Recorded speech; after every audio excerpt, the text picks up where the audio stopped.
Hi friends, நம்ம இன்றைக்கி பாரம்பரிய அரிசி வகைகள் பார்க்க போகிறோம். இது ரோஸடி வாங்கியிருக்கேன், எப்படி இருக்குன்னு சொல்லுங்கள். இது பார்த்திங்கன்னா மணி சம்பா அரிசி. இது அரை கிலோ ஆகணும். எல்லாத்துக்குமே சாம்பிள் அரை கிலோ வாங்கியிருக்கேன், எப்படி இருக்குன்னு பார்க்க.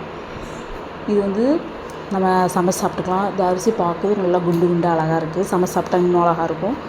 அதுக்கப்புறம் பார்த்திங்கன்னா ஆத்தூர் கிச்சடி சம்பா அரிசி. இதில் அன்றைக்கி ஒரு நாள் பொங்கல் செஞ்சு நான் வீடியோ போட்டிருந்தேன். இது பார்த்திங்கன்னா நார்மல் அரிசியாக இருக்கும், ஆனால் டேஸ்ட் சூப்பராக இருக்கும். அதுக்கப்புறம் பார்த்திங்கன்னா மாப்பிளை சம்பா அவல். இந்த அவல் நம்ம ஊற வச்சு உப்புமா மாதிரியும் செஞ்சுக்கலாம், அல்லது காப்பியில் ஊற வச்சு குடிச்சிக்கலாம்.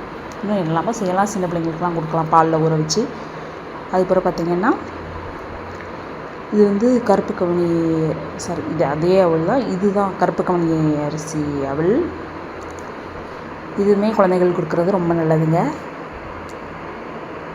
இது உப்புமா செஞ்சுக்கலாம், எப்படினாலும் சாப்பிட்டுக்கலாம். பிள்ளைங்களுக்கு பாலில் ஊற வச்சு கொடுக்கலாம். அதுக்கப்புறம் பார்த்திங்கன்னா தங்க சம்பா அரிசி. இதுவும் பாருங்கள், ஒரு மங்கள் கலராக அழகாக இருக்குது. இதுலேயே நம்ம சாதம் நாள் வடித்து சாப்பிட்டுக்கலாம், இட்லி கூட போட்டு சாப்பிட்டுக்கலாம்.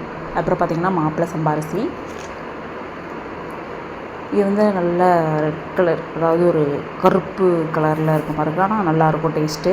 அப்புறம் பார்த்திங்கன்னா திணை, வரகு, இது எல்லாமே நம்ம இதுக்கு பின்ன நான் ஒவ்வொரு அரிசியோட ரேட்டு அப்புறம் எல்லாமே கொடுத்துருக்கேன். இதுலேயே மூங்கில் அரிசி தாங்க ரேட் அதிகம். அது பார்த்திங்கன்னா ஒரு கிலோ 450 ரூபா.